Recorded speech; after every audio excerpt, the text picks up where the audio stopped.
Most people who profess Christianity gather for a weekly service on Sunday. Recently, I met with the city engineer from McKinney, Texas, to discuss the possibility of adding an auditorium to our property for weekly church services. The engineer began by assuming that we would be meeting on Sunday, and several times during our discussion, I had to remind him that we don't meet on Sunday, but we do meet once a week on Saturday. Have you ever been in that situation where someone questions you about meeting on Saturday instead of Sunday for church services? I have faced that question many times over the past 50 years of my ministry. Sometimes people will say, "Saturday is our Sunday," as though that would help someone understand. During the construction of our current office building, we wrote into our contract that there was to be no work done from Friday sunset until Saturday sunset, because this was the Sabbath and a time of worship for us. It took them a while to fully understand that we were serious, and on a couple of occasions we had to contact the builder to let him know that the building contract was in jeopardy because their workers were still on the job after sunset on a Friday. We eventually worked this out. So what is the basis for services on Saturday instead of Sunday? Most people are aware that the Jews worshiped on Saturday from the days of the Old Testament, but many mistakenly believe that after the death of Christ, the church met on a different day, the first day of the week.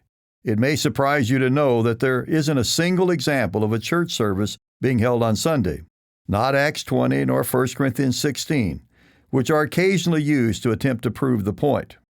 Even though the New Testament covers a period of more than 70 years after the death of Christ, there still isn't a single example of a Sunday service.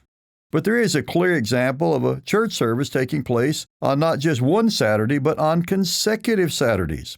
Let's read that verse along with its context. It's found in Acts 18, verses 1 through 4. After these things, Paul departed from Athens and went to Corinth. And he found a certain Jew named Aquila, born in Pontus, who had recently come from Italy with his wife Priscilla, because Claudius had commanded all the Jews to depart from Rome. And he came to them. So because he was of the same trade, he stayed with them and worked, for by occupation they were tentmakers. And he reasoned in the synagogue every Sabbath and persuaded both Jews and Greeks. Well, how long was Paul in Corinth on this trip? Verse 11 of chapter 18 tells us that he continued there a year and 6 months, teaching the Word of God among them. This example raises several questions based on the assumption that Sunday is the appropriate day for Christians to worship. Paul goes back every Sabbath to speak to Jews and Greeks. Some have the mistaken idea that the Sabbath, Saturday, is for the Jews, and that when the Gentiles came into the church, they switched to Sunday. Really? Paul spoke to both Jews and Greeks in Corinth, and it seems he never explained to them that they should be meeting on Sunday.